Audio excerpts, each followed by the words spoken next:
કચ્છમાં એક ફિલ્મી વાર્તા જેવો અજીબોગરીબ કિસ્સો સામે આવ્યો છે। એક એવો શખ્સ જે જુદા જુદા પરિવારોમાં પોતે તેમનો વર્ષો પહેલા ગુમ થયેલો દીકરો હોવાની ઓળખ આપતો અને તે પરિવારમાં પોતાનો ગુજારો કરતો, પણ હવે તેનો ભાંડો ફૂટી જતા તે ફરાર થઈ ગયો છે।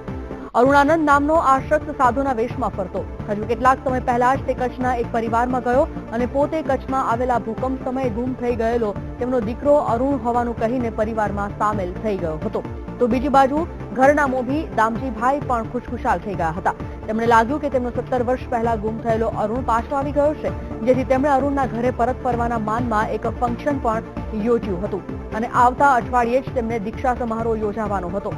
કચ્છના પરિવારને પોતાની ચાલમાં ભેળવવામાં અત્યાર સુધી તો અરુણાનંદની સફળ થયો, પણ કિસ્સો જરા ફિલ્મી હતો, જેથી મીડિયામાં પણ તેની નોંધ લેવાય અને બન્યું એવું કે થારાના પરિવારે જેવો અરુણાનંદને જોયો કે તરત જ તેમને કચ્છના પરિવારનો સંપર્ક કર્યો અને જાણ કરી કે તમારે ત્યાં અરુણાનંદ કરીને જે શખ્સ આવ્યો છે તે અમારા ઘરે દીકરો બનીને રહેતો હતો અને આ રીતે બાહ્ય જીવનમાં પોતાને સ્વામી ગણાવતા અરુણાનંદનો ભાંડો ફૂટી ગયો।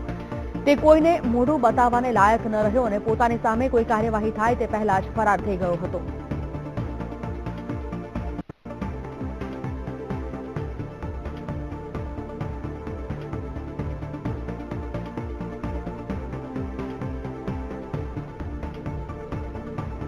બીટીવી સંવાદદાતા અલ્પેશ ગોસ્વામી ફોન લાઈન પર જોડાઈ ગયા છે આ વિષય પર વાતચીત માટે। અલ્પેશ, એક દગાબાજ વ્યક્તિ, એક શખ્સ જે ખોટું બોલીને પરિવારમાં રહેતો હોવાની માહિતી સામે આવી છે, પકડાઈ ગયો છે। આખો મામલો શું છે તે જાણવા માંગીશું વિસ્તારથી। ચોક્કસથી જો સમગ્ર બનાવ અંગે જો વાત કરો તો કચ્છમાં જે રીતે 2001માં વિનાશકારી ભૂકંપ આવ્યો અને અનેક લોકોના મોત થયા, અનેક લોકો ગુમ થયાની ઘટના સામે આવી હતી, તેમાં ભુજમાં રહેતા ભાણજી સોલંકીનો પુત્ર પણ અરુણ છે તે 2001ના ભૂકંપ બાદ ગુમ થયો હતો।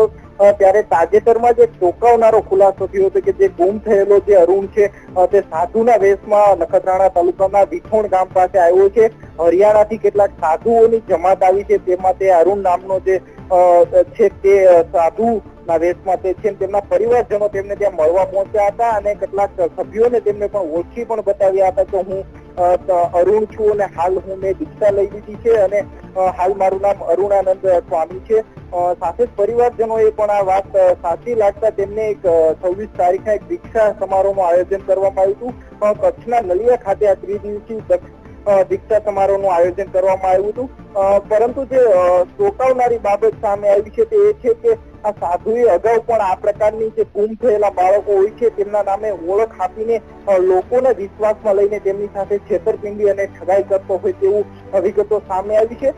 ચોંકાવનારી વાત જે સામે આવી છે તે પ્રમાણે પાટણ જિલ્લાના થરાદ ગામમાં પણ આ જ પ્રકારે એક સોની પરિવારનો પુત્ર બનીને તેમના ઘરે પહોંચ્યો અને 4 વર્ષ પહેલા ગામના લોકોએ તેમનું ભવ્ય સ્વાગત કરવામાં આવ્યું હતું અને સાથે જ તેમને પરિવારજનો સાથે 10 લાખ રૂપિયા જેટલી રકમની પણ છેતરપિંડી કરી હોવાનું પણ સામે આવ્યું છે। જે રીતે આ કિસ્સો સામે આવ્યો છે ત્યારબાદ જે સાધુ ના વેશમાં જે ફરતો જે સ્વામી છે તે હાલ ફરાર થઈ ગયો છે। હાલ તેમનો નંબર પણ સતત બંધ આવી રહ્યો છે અને જે દીક્ષા સમારોહ જે કચ્છમાં યોજાવા જવાનો હતો તે પણ હાલ પરિવારજનોએ રદ કરવામાં ફરજ પડી છે। બિલકુલ અલ્પેશ, સમગ્ર માહિતી માટે આપનો આભાર।